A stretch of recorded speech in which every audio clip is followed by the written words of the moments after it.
मुस्लिमीन के सदर वो रुकने पार्लिमान औरंगाबाद मोहतरम जनाब इम्तियाज़ जलील साहब, मोहतरम जनाब डॉक्टर गफ्फार कादरी साहब जो महाराष्ट्र मजलिस इत्तेहाद मुस्लिमीन के वर्किंग प्रेसिडेंट हैं,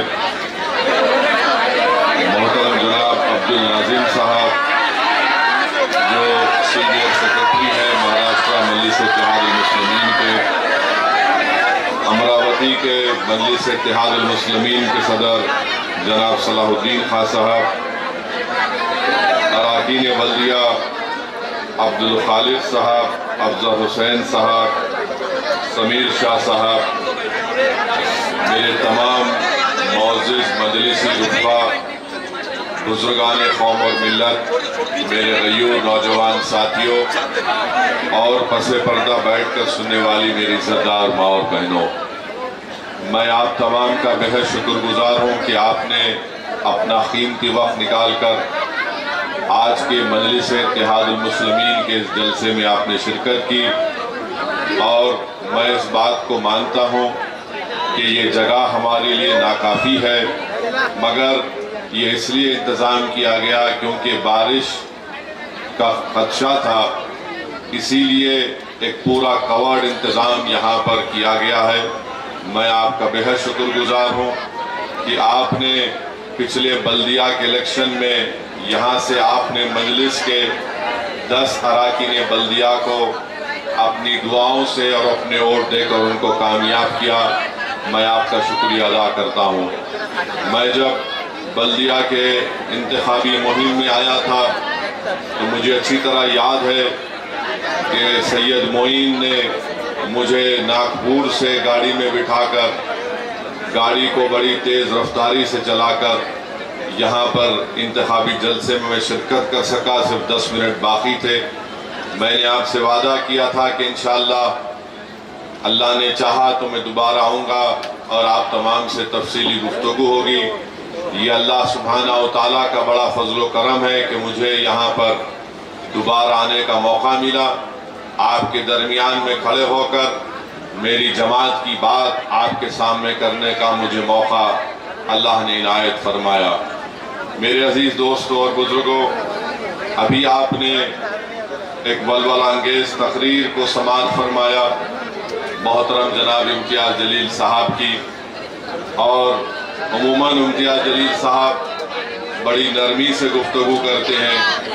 आज लगता है कि दोपहर का खाना हमने नाजिम साहब के घर में खाया, शायद वो खाने में ज़्यादा था या था नहीं मालूम, जो इम्तियाज़ साहब की ज़बान आज माशाअल्लाह पूरे एक मुदल्लिल तकरीर उन्होंने की। मेरे अजीज़ दोस्तों और बुजुर्गों, मैं सबसे पहले इस बात का आपको जिक्र करना ज़रूरी समझता हूँ कि कल हमारा जलसा हुआ था मलकापुर में, और सुबह में जब हम अमरावती के लिए गाड़ी में निकल रहे थे तो इम्तियाज़ साहब ने मुझे बताया कि मीडिया ये चला रहा है कि मलकापुर के जलसे में किसी ने नारे लगा दिए किसी बादशाह के ताईद में। तो इम्तियाज़ साहब ने फ़ौरन उससे पूछा कि बता कौन सी बात है। तो वो नारा था इम्तियाज़ साहब की मोहब्बत का नारा था। क्या नारा था वो?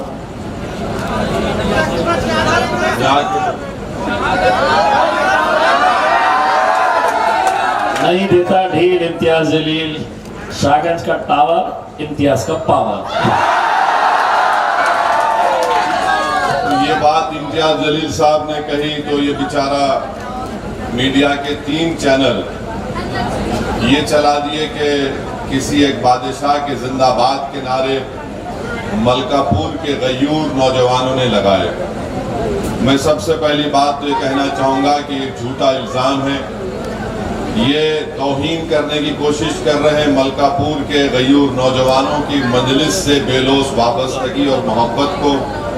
और तीसरा, मुझे लगता है कि मीडिया के लोग, वो 3 चैनल के लोग पूरे नहीं, अंधे भी हैं, बहरे भी हैं, गूंगे भी हैं।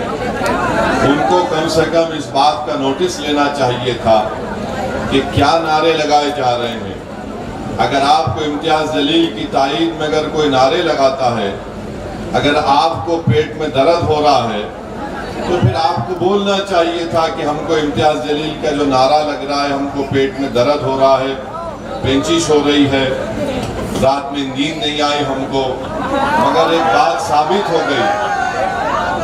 साबित हो गई कि इम्तियाज जलील की तायीद में जो नारे लगे वो इम्तियाज जलील की इनफरादियत के लिए नहीं थे। वो मलकापुर के गयूर नौजवानों ने, बुजुर्गों ने इस बात को महसूस कर लिया कि बरसों के बाद आज महाराष्ट्र में मुसलमान, दलित और आदिवासियों का एक लीडर आया है, उसका नाम इम्तियाज जलील है। इसीलिए उनको बड़ी तकलीफ हो गई कि ये कौन आया है जो बरसों से जिस कौम को हमने दबा कर रखा था, जिसको हमने कुचल कर रखा था, आज औरंगाबाद के गरीब मजलूम मुसलमान, दलित और हमारे सेकुलर हिंदू भाइयों ने एक ऐसे आदमी को अपना एमपी बना के खड़ा कर दिया जो गरीबों की बात करता है, जो लाइन में आखिरी है उनको सामने लाने की बात करता है। तो इनको बड़ी जलन हुई और उन्होंने टीवी चैनल पर ये चला दिया। मैं उन टीवी चैनल के जिम्मेदारों से ये कहना चाहूँगा कि अगर आपको इतनी जलन है इम्तियाज जलील से, तो इम्तियाज जलील पे गुस्सा निकालो। अब एक जो बादशाह इस दुनिया में नहीं है, आप उसके नारे लगा रहे हैं, ये नारे लगाए तो ऐसा मत करिए। मुझे लगता है कि मीडिया जो भारत में सबसे ज्यादा मुसलमानों से नफरत पैदा करने का रोल अदा कर रहा है, चंद मीडिया, पूरा नहीं। मैं उन मीडिया के हजरात को बताना चाहूंगा कि एक रुवांडा रेडियो होता था जिसने रुवांडा में इसी तरह से उनका प्रोग्राम चलता था, रुवांडा के एक मखसूस तबके के लोगों को बदनाम करने के लिए कि ये वैसे हैं, ये गंदे हैं, ये एंटी नेशनल है। हुआ क्या, उनके इस मुसलसल झूठे प्रोपेगेंडे की बुनियाद पर रुवांडा में कत्लेआम हुआ, जेनोसाइड हुआ। तो क्या हम ये मीडिया वालों से पूछेंगे कि क्या आप भी चाहते हैं कि रुवांडा की तारीख भारत में दोहराई जाए? क्या आप यही चाहते हैं कि मुसलमानों को इतना बदनाम कर दो और बता दो पूरे देश में कि ये देश से मोहब्बत नहीं करते, ताकि उनका जेनोसाइड किया जाए, ताकि उनका प्रोग्राम किया जाए? ऐ मीडिया के जिम्मेदारों, याद रखो, अगर खुदा ना खास्ता तुम मुल्क को उस रास्ते पर लेकर जाओगे तो नुकसान मुल्क का होगा। हम तो मरने को तैयार है। हम जब इस दुनिया में मुसलमान आता है तो वो अपनी रिस्क और अपनी मौत अल्लाह की तरफ से लिखा कर आता। आप मेरी बेइज्जती नहीं कर सकते, आप मुझसे मेरा रिस्क नहीं छीन सकते, आप मुझसे मेरी इज्जत छीन नहीं सकते, आप मेरे मौत के वक्त को टाल नहीं सकते। ये तो रब्बे करीम सब फैसले कर चुका है। आलमे अरवाह में हमारी रूहें रख दी गई है और हम अपनी माँ के पेट में 9-10 महीने रहकर जब पैदा होते हैं तो हम अपना सब कुछ लिखा कर आते हैं। तो अगर आप ये समझ रहे हैं कि रुवांडा की तरह रेडियो रुवांडा का आप रोल अदा करना चाहेंगे, तो फिर याद रखो ये देश के लिए ठीक नहीं होगा। तो हम उम्मीद करते हैं कि हमारे मीडिया के लोग जरा एहतियात बरतेंगे। अकोला में हमारी गाड़ी रुकी, माशाल्लाह वहां के जिम्मेदारों को सलाम, सौओं की तादाद में नौजवान बुजुर्ग जमा हो गए, हम सबसे मिलिए। अब मीडिया से नहीं बात करे तो इनको बड़ी तकलीफ हो गई और इम्तियाज साहब ने बताया कि मीडिया ने चला दिया कि वो ऐसी भाग गया। अबे तू क्या मेरा ससुरा है जो देख के भाग जाऊंगा? भाग गए? अरे हम नहीं भागते बाबू, मैदान छोड़ने का नाम ही नहीं लेते हम। या तो हम सीने पे गोली खा के गिर जाएंगे मगर पीठ नहीं दिखाएंगे। अब आप बोले भाग गए। अरे मेरे मीडिया को 3 मीडिया के चैनलों के जिम्मेदारों से कह रहा हूं कि तुम्हारा सबसे बड़ा एंकर कौन है? बुला लो उसको, अमरावती के मैदान में बैठेंगे। तीनों के तीन 10 मिनट में नहीं भाग गए तो फिर मेरा नाम असदुद्दीन अवैसी नहीं। भाग गए। अरे तुम्हारे पप्पा से ने डर के नहीं भागते, तुमसे भागेंगे। भाग गए। कहां भागते रे? एक बार आ गए तो जाने वाले नहीं है। जो भागने वाले थे भाग गए 75 साल पहले डर के। जो मरद थे ठहर गए, सुबह क़यामत तक ठहरेंगे, याद रखना। ये कर्जा बाकी था, उसको अदा कर दिया। दोपहर से बेचैनी हो रही थी, मैं बोला अमरावती में अपनी बात को रखेंगे। दूसरी बात यह है कि महाराष्ट्र के deputy chief minister Devendra Fadnavis ये कह रहे हैं औरंगजेब की औलाद। हम डिप्टी चीफ मिनिस्टर साहब से पूछना चाह रहे हैं कि भारत के बहुत बड़े फ्रीडम फाइटर थे तिलक साहब। क्या तिलक साहब ने नहीं कहा कि जो ब्राह्मण लोग हैं वो आर्टिक से आए थे? आर्टिक से आए थे। अब फडणवीस साहब आप भी ब्राह्मण हैं, अब आप बोलो उनकी बात सच है या आपकी बात सच है? तीसरी बात यह है कि फडणवीस साहब बोलते हैं कि औरंगजेब की औलाद। निशाना किस पर है हमको मालूम, मगर भारत कैसे बना मैं आपको बताता हूं। अभी ये भारत में जो लोग जमा हुए ना, पूरे 130 करोड़ की आबादी है भारत में, 33 करोड़ हो गए। हम तमाम लोग भारत के बाहर से आए सो हैं। कौन लोग हैं? हम 4 माइग्रेशन भारत में हुए। चार लोग हजारों साल पहले भारत में आए। पहले ये कि 65,000 साल पहले फडणवीस साहब अफ्रीका से लोग भारत को आए थे। 65,000 साल पहले अफ्रीका से भारत को लोग आए। दूसरा जो माइग्रेशन हुआ ईरान से आए। तीसरा जो हुआ ईस्ट एशिया से आए, यानी 2000 BCE में। उसके बाद सेंट्रल एशिया में आए 2000 और 1500 BC में। और उसके बाद कई लोग आए, हुन्स आए, साकाज आए, ग्रीक, पर्शियन, अरब, मुगल, ब्रिटिश, पोर्चुगीज। उसके बाद आके यहाँ बस गए। अब इन्हें बोले हम ही हैं, तुम नहीं है। असल ओरिजिनल अगर कोई भारत का है तो वो आदिवासी लोग हैं, वो पूरे आदिवासी हैं। ये पूरे आर्यन हैं यहाँ के लोग। वहां से आए, यहाँ से आए। आदिवासी द्रविडियन भारत के असल लोग हैं। अब देवेंद्र फडणवीस बोलो आप कहां से आए? औरंगजेब तो बात का है, मैं तो बोल रहा हूं कि 65,000 साल पहले अफ्रीका से आए थे। देवेंद्र फडणवीस साहब एक बात याद रखो, ज्यादा ज्ञान हमको मत दो, हमको भी थोड़ा है दिमाग में। आप डिप्टी चीफ मिनिस्टर हैं, इसका यह मतलब नहीं है कि जो मुंह आए मुंह को आए बोलते रहेंगे। हमारे मुंह में हमारी जबान है, तो हम अपनी बात को रखेंगे। तो पहले ये बताना था।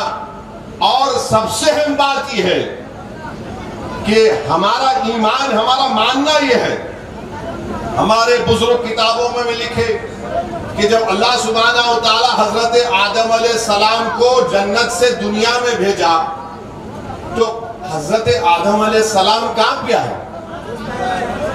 दुनिया में कहां पे आए? भारत में आए। और हमारी अम्मा हवा जिद्दा में, अब्बा भारत में आए। तो अब्बा का मुल्क हुआ नहीं हुआ मेरा? हम अब्बा के मुल्क में हैं, हम अब्बा के मुल्क में। आप बोल रहे हैं उनकी औलाद, हम अब्बा आदम की औलाद हैं, हमारा मानना है। तो देवेंद्र फडणवीस साहब आप ये बार बार मत बोलो। फिर बोलते नहीं नहीं नहीं, मुसलमान को नहीं बोला मैं, मेरे को मालूम आप किसको बोले। आप शैतानों को बोले क्या? आप राक्षसों को बोले क्या? आप क्या गोडसे की औलाद को बोले क्या? और फिर हम डिप्टी चीफ मिनिस्टर से पूछना चाह रहे, जिसका जिक्र इम्तियाज साहब ने भी अपनी तकरीर में किया, कि आप होम मिनिस्टर हैं, जरा ये तो बताइए कि लुकमान सुलेमान अंसारी 10 मई को ये रहने वाला था न्यू बस्ती मकबूल मस्जिद बडगा तालुका भिवंडी और घोटी इग्गतपुरी में इसको पीट पीट कर इसका कत्ल कर दिया गया। अब 10 जून को वाकया हुआ, 25 जून को अफान अब्दुल माजिद अंसारी को पीट पीट कर गाड़ी रोककर मार दिया गया, जान ले ली गई। किसका एड्रेस है फडणवीस साहब? शायद आपको नहीं मालूम, आपको खाली मुगल हिस्ट्री मालूम।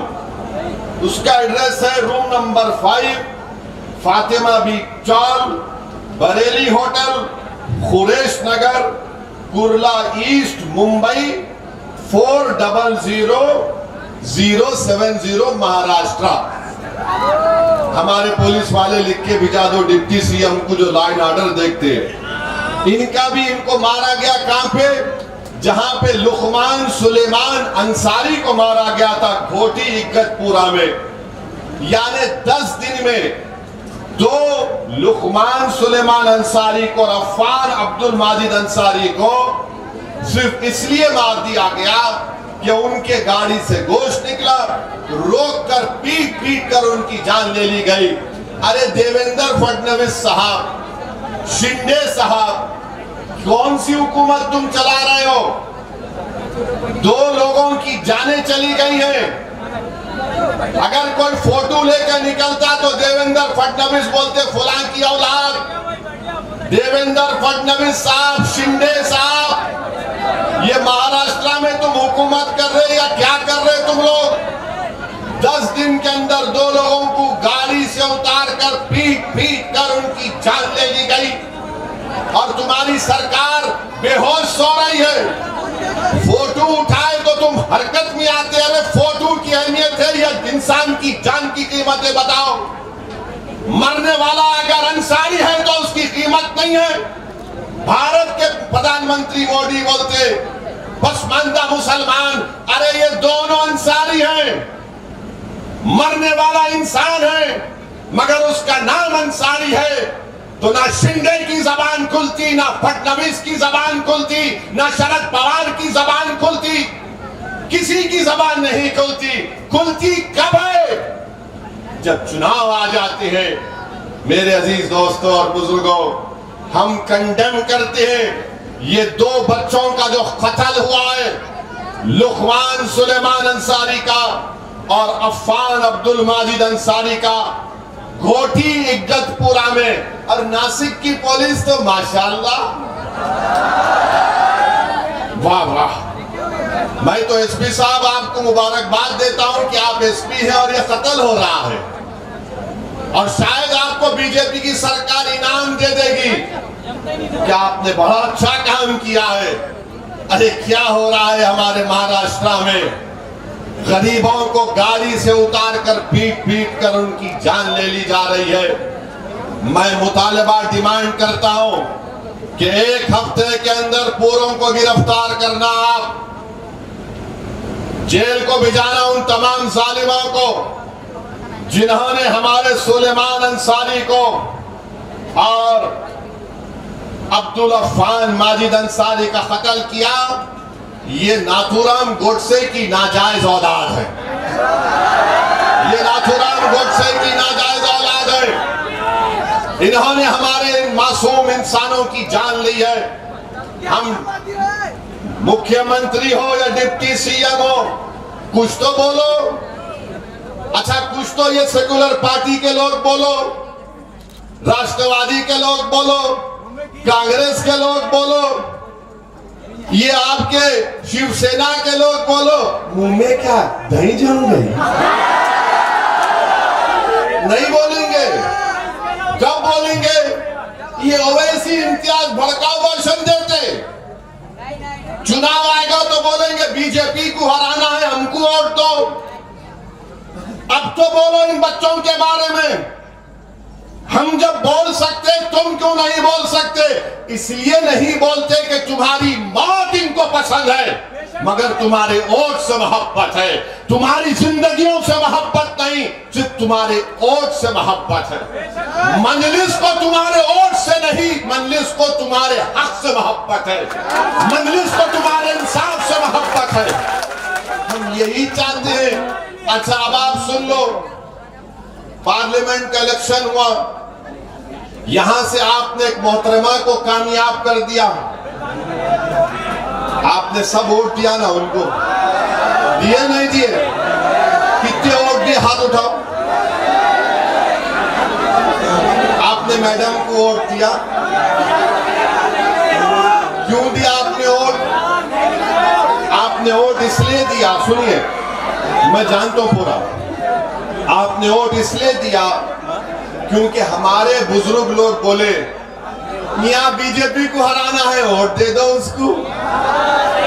मस्जिद से ऐलान हो गया, हम सब ने कहा क्या करेंगे रे भाई, उनको वोट दे दिए, उन्होंने जीत गए मैडम। और मैडम जैसा दिल्ली को पहुंचे, दिल्ली को पहुंचते कि उन्होंने बता दिया अपना असली रंग, माने अपना असली चेहरा। क्या बता, क्या बोले मैडम? मोदी जी बहुत अच्छे आदमी है, जैसा बोलते वैसा नहीं है। हाँ, आप पहले बोल देना था। मगर मैं पूछना चाह रहा हूं, जो लोग मजलिस के फैसलों पर तनकीद करते हैं, जो लोग मजलिस के इलेक्शन लड़ने पर परेशान होते हैं, मैं उनसे आज सवाल कर रहा हूं, बड़ी इज्जत के साथ सवाल कर रहा हूं, क्या आपने गलत फैसला नहीं लिया? आपने क्यों कहा गरीब और मजलूमों को वोट दो उनको? यही तो मैं कह रहा हूं, सियासत से करो। अगर हम सियासत नहीं करेंगे तो कोई और हमसे सियासत करेगा। अब आपसे सियासत हो गई 2019 में, इसीलिए मजलिस बोली कि सियासत हमको करने दो। अगर जो लोग हमारे बड़े हैं, अगर वो सियासत करना चाह रहे, आप आओ सियासत में, इलेक्शन लड़ो, मैं आपके बाजू पीछे खड़े होता हूं, आप करो सियासत। मगर सियासत इसको नहीं बोलते कि इलेक्शन से पहले मस्जिद में ऐलान कर दिया कि इसको वोट दो, अब इसको वोट दिया, उसके बाद उन्होंने बीजेपी का साथ दे रहे, तो फिर अब कौन जिम्मेदार? अब तो ओवैसी को जिम्मेदार नहीं खड़ा कर सकते आप। मैं तो बाला साहब के लिए इलेक्शन कैंपेन कर रहा था, मगर आप बताइए, आपने वोट दे दिया मैडम को, मैडम बीजेपी को सपोर्ट करती है। अब आप बताइए क्या होने वाला है? मेरे अजीज दोस्तों और बुजुर्गों, चौथी बात मैं आपसे अर्ज करना चाहूंगा, हमारे अमरावती के नौजवानों से अपील करूंगा, आप मेरे भाई की तरह हैं, आप लोग मेरे बेटों की तरह हैं, मैं आपके चचा की तरह हूं, आपका हमदर्द के नाते मैं अमरावती के उन नौजवानों से भीख मांग रहा हूं कि नौजवानों सुनो, मैं उन नौजवानों से अपील कर रहा हूं कि खुदा के लिए तुम ड्रग्स को छोड़ दो, एमडी ड्रग्स को छोड़ दो, सेसेस को छोड़ दो। नौजवानों याद रखो, नौजवानों तुम हमारा मुस्तकबिल हो, तुम मुस्तकबिल हो, तुम फ्यूचर हो। अगर किसी कौम का नौजवान बर्बाद हो जाता है तो तुम इस दीवार की तरह, ये तो दीवार है ना, तुम इस दीवार की तरह हो कि वहां के लोग रुक रहे अंदर आने से, क्योंकि दीवार है। नौजवानों तुम कौम की दीवार हो, अगर दीवार गिर जाएगी तो जमाना रास्ता बना लेगा, तो तुम दीवार हो। अगर इस दीवार में ड्रग्स होंगे तो दीवार ताकतवर कैसे होगी? बताओ नौजवानों। अगर तुमको एमडी ड्रग्स से, सेसेस से नशा चढ़ता है ना, तो मैं तुमको बताता हूं नशा चढ़ाने की दवा क्या है। तुम नशा चढ़ाना चाहते हो ना, तो तुम सुबह में, रात में उठो, फजर से आधा घंटा पहले उठो, वजू करो, अल्लाह की बारगाह में 2 रकात नफिल नमाज पढ़ो, और याद करो अल्लाह के एहसानात जो तुम पर अल्लाह ने किए हैं। याद करो कि अल्लाह ने तुम पर इनामात दिए। तुम अगर तकलीफ में हो तो अल्लाह से अर्ज कर दो, रब्बे करीम ये तकलीफ है अमरावती में। अगर तुम्हारे घर में तकलीफ है तो अल्लाह को बोलो, परवरदिगार तू जमीन और खालिक का मालिक है, तूने खून के लुथड़े से मुझे अपनी माँ के पेट से पैदा किया, रब्बे करीम ये मेरी तकलीफ है, तू देख ले। तुम देखो मेरी इस बात को, तुम नमाजी बन जाओ, तुमको नशा आएगा। तुम कुरान की तिलावत करो, घर से निकलने से पहले एक आयत पढ़ के निकलो। तुम झूठ बोलना छोड़ो, तुम मेहनत करो, जुस्तजू करो, अपनी औलाद को पढ़ाओ, अपनी बीवियों से अच्छा सलूक करो, अपनी बहनों की शादी करवाओ, खुददार बनो, किसी के सामने सर मत झुकाओ सिवाय अल्लाह के। तुम देखोगे कि वो नशा जो चढ़ता है उसको ईमान का नशा बोलते हैं। वो जो नशा चढ़ता है उसको इश्क नबवी मोहम्मद सल्लल्लाहु अलैहि वसल्लम के इश्क का नशा चढ़ जाता है। जब ये नशा तुम पे चढ़ जाएगा, दुनिया का कोई नशा तुम्हारे सामने करीब नहीं आ सकता। तो नौजवानों, मेरी आपसे गुजारिश है, अगर मेरी बात से आपको तकलीफ हो रही है तो मैं तुमको तकलीफ देने के लिए नहीं कह रहा हूं। मैं तुमको बर्बादी के रास्ते पर जाता हुआ नहीं देख सकता। तुम मेरे मुस्तकबिल हो, तुम मेरा फ्यूचर हो। कल जब तूफान आएगा बातिल ताकतों का, तो तुम तो इन बातिल ताकतों के तूफान में तुम तो एक चिराग की तरह हो। मेरे बच्चों, मेरे नौजवानों, तुम एक चिराग की तरह हो। जहां पर अंसारी को मार दिया गया, अगर तुम खड़े हो जाओगे तो कोई अंसारी को नहीं मार सकेगा। मगर तुम अगर अपने आप को मारोगे तो फिर हम तो मार खाते रहेंगे मेरे भाई। तो नौजवानों, इस बात पर गौर करो।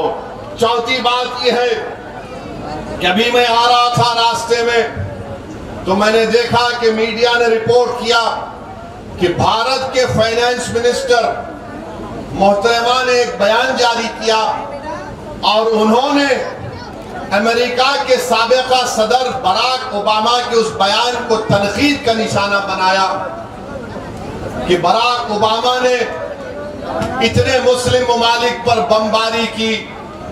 बराक ओबामा के बयान को कंडेम किया और साथ में फाइनेंस मिनिस्टर साहबा ने कहा कि भारत के प्रधानमंत्री वजीर आजम को पूरे इंटरनेशनल लेवल पर 13 अवार्ड मिले, तो उसमें से 6 अवार्ड जो उनको मिले वो मुस्लिम ममालिक से मिले, जैसा सऊदी अरब, यूएई, इजिप्ट और शायद नामा याद नहीं आ रहे मेरे को। मैं हमारे मैडम फाइनेंस मिनिस्टर साहबा को बताना चाह रहा हूं, मैडम,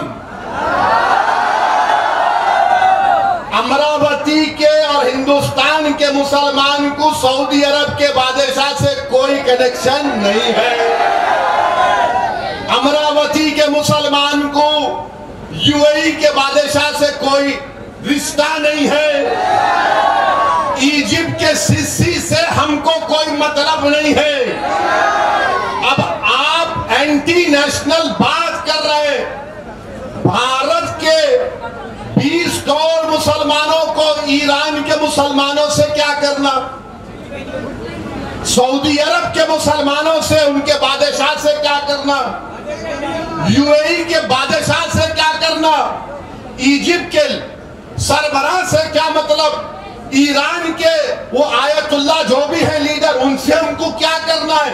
हम इंडियन मुस्लिम हैं, हम इंडियन मुस्लिम हैं। वहां पर बादशाहत है मैडम, यहां पर अंबेडकर का बना हुआ संविधान है। आप ले जाके हमको सऊदी अरब में घुसर रहे, आप ले जाके हमको ईरान से जोड़ रहे, आप ले जाके हमको बोल रहे अरे वो उनको मुस्लिम कंट्री मोदी जी को इतना बड़ा प्राइज दिए, अरे हम क्या करेंगे। अब ये आरएसएस वाले क्या बोलते, ओवैसी तू वो मुल्क में चले जा, भाग। अब कौन किसको बोलना। मैडम, भारत के मुसलमान जो है, हमने 1947 में ये फैसला ले लिया कि हम भारत में रहेंगे। ये हमारी सरजमीन है जहां पर हमारे बुजुर्गों ने जहां बानी की है, जहां पर हमारे बुजुर्गों ने अंग्रेजों के खिलाफ जिहाद का फतवा दिया, जहां पर हमारे उलमाओ कराम ने अंग्रेजों के खिलाफ लड़ा, फांसी पर चढ़ गए। काला पानी में सबसे पहले अगर सजा काटने वाले का नाम कोई है तो मुसलमान है। हमने भारत को पसंद किया, ये हमारी सरजमीन है। मैडम, हमारी वफादारी की निशानियां भारत के कब्रिस्तानों में नजर आएंगी, उन ममालिक में नजर नहीं आएंगी आपको। मगर अब जब आपने ये बोल ही दिया, हम अपनी बात को पूरा करते हैं। बताओ फाइनेंस मिनिस्टर साहिबा, आपने माइनॉरिटीज का बजट 40% क्यों कम किया? जब मुसलमानों से मोहब्बत याद नहीं आई। आपने प्री मैट्रिक स्कॉलरशिप को रिस्ट्रिक्ट क्यों किया जब मुसलमानों से मोहब्बत याद नहीं आई? मौलाना आजाद फेलोशिप को बर्खास्त कर दिया। अब मुस्लिम बच्चे, अक़लियतों के बच्चे बच्चियां ना फेलोशिप कर सकेंगे ना पीएचडी कर सकेंगे जब मुसलमानों से मोहब्बत याद नहीं आई। मैडम, मदरसा मॉडर्नाइजेशन स्कीम में आपने 80 करोड़ रुपए कम कर दिए जब मुसलमानों से मोहब्बत याद नहीं आई। फाइनेंस मिनिस्टर साहिबा, आपको ओबामा के बयान पर तकलीफ हो गई। मैडम, ये तो बताओ, लुकमान अंसारी को मारा गया, कुछ तो बोलते मैडम। अफान माजिद अंसारी को मारा गया, मैडम कुछ तो बोलते। अरे मैडम, आप तो महिला है। बिल्किस बानो का रेप करने वालों को आपने छोड़ दिया। कहाँ गई मुसलमानों से मोहब्बत? बताओ हमको, कहाँ नहीं? थालियां मारने के लिए नहीं कह रहा हूं, तुम्हारे दिलों को जोड़ने के लिए कह रहा हूं। बताओ आप, आज मुल्क की फाइनेंस मिनिस्टर कहती है और देश के प्रधानमंत्री आज इजिप्ट की एक मस्जिद में गए। अच्छा दिखा मुझे भी। देश के प्रधानमंत्री, चलिए आप और मैं काशी की मस्जिद में जाते हैं, मैं आपके साथ आने को तैयार हूं। चलिए मोदी जी, हम भी काशी की मस्जिद को जाते हैं। अरे इजिप्ट की मस्जिद को जाएंगे तो चलो भारत की काशी की मस्जिद को चलो। मोदी जी, आप देश के प्रधानमंत्री हैं, आप इजिप्ट के नहीं भारत के प्रधानमंत्री हैं। वहां मस्जिद में चले गए तो चलिए काशी की मस्जिद को चलते हैं। और मैडम, आपको मुसलमानों से बड़ी मोहब्बत है ना, बड़ी मोहब्बत है ना, तो ये CAA का कानून आपने मजहब की बुनियाद पर क्यों बनाया? बताइए आप। बीजेपी के लोग बोलते नहीं नहीं मोदी जी सबका साथ, सबका विकास, सबका विश्वास, सबका प्रयास करते हैं। तो हम उनसे पूछना चाहते हैं, क्या ये बात सच नहीं है मोदी जी? देश के प्राइम मिनिस्टर मिस्टर मोदी, कि जहां जहां मुसलमान और दलित बसता है, अगर एक आबादी में दलित मुसलमान रहते हैं, वहां पर लाइट बराबर नहीं आती, ड्रेनेज का इंतजाम नहीं, साफ पीने का पानी नहीं, स्कूल नहीं, अस्पताल नहीं। और जहां पर अपर कास्ट लोगों की आबादी है, उस अपर कास्ट लोगों के आबादी में जो बच्चे पढ़ते हैं अपर कास्ट के, वो 10वीं जमात तक पढ़ते हैं। और जहां पर दलित और मुसलमानों की मिक्स्ड आबादी है, वहां के बच्चे और बच्चियां सिर्फ 9th क्लास तक पढ़ती है। ये डेटा है। अगर कोई बोलेगा ओवैसी ऐसा ही कह रहा है, तो आओ बैठ के हम लोग बात कर लेंगे। और हम मैडम और देश के प्रधानमंत्री से पूछना चाह रहे हैं, बीजेपी वाले बोल रहे हैं कि आपको 6 मुस्लिम ममालिक से मोदी जी को बड़ा सिविलियन अवार्ड मिला है, तो फिर ये नुपुर शर्मा किस पार्टी की थी? किस पार्टी की थी जिसने हमारे रसूल मोहम्मद सल्लल्लाहु अलैहि वसल्लम की शान में गुस्ताखी करने की कोशिश की? ये आपकी मुसलमानों से मोहब्बत है। और याद रखो मेरी इस बात को, 1 महीने के अंदर उस मोहतरमा का पॉलिटिकल रिहैबिलिटेशन मोदी जी करने वाले हैं। वो दोबारा मंजर आम पर आएगी। जो रसूलुल्लाह सल्लल्लाहु अलैहि वसल्लम की शान में गुस्ताखी करने की कोशिश करती है, और फिर आप बोलते हैं कि 6 मुस्लिम ममालिक ने अवार्ड दिया। हम बहुत बोल सकते हैं। ओबामा ने क्या कहा? ओबामा ने कहा था कि भारत के मुसलमानों पे जुल्म हो रहा है, ये देश के लिए ठीक नहीं है। अच्छा, मोदी जी ओबामा जब इंडिया आए थे, आपको याद होगा, एक सूट पहने थे, याद है? अच्छे दिख रहे थे उन्होंने, कोट पहन के स्ट्राइप सूट, अपने हाथों से चाय पिलाए। मैं तो पहली मर्तबा देखा मोदी जी को चाय कप में डालते हुए। चाय पिलाए और चाय पिलाकर बोले मैं और ओबामा टूटक बात करते। बोले थे ना, मैं और बोले मैं ओबामा तो ऐसा टूटक माने अरे तुरे से बात करते ना, ये कह रहे चल तो मोदी जी ओबामा ऐसी बात करते। मोदी जी उन्होंने ऐसा बोल दिया, मैं नहीं बोला, ओबामा बोले जिसके आप उनको चाय पिलाए।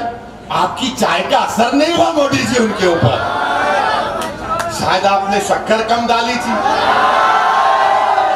या दूध ज्यादा डाल दिया था, मगर चाय असर नहीं करी।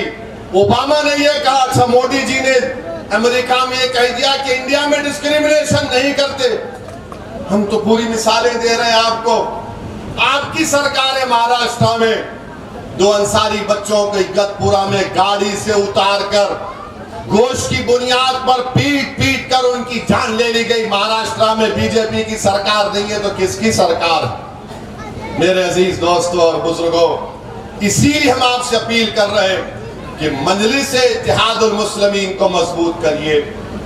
आप मुत्तहिद हुए, आप में एक सियासी शऊर बेदार हुआ और आपने देख लिया कि आपका इत्तेहाद, आपका सियासी शऊर, बुजुर्गों की दुआएं, नौजवानों की तलब और हमारी माँ और बहनों की आंसुओं से, आंख से निकलने वाले आंसुओं ने देख लिया, उसने रंग लाया।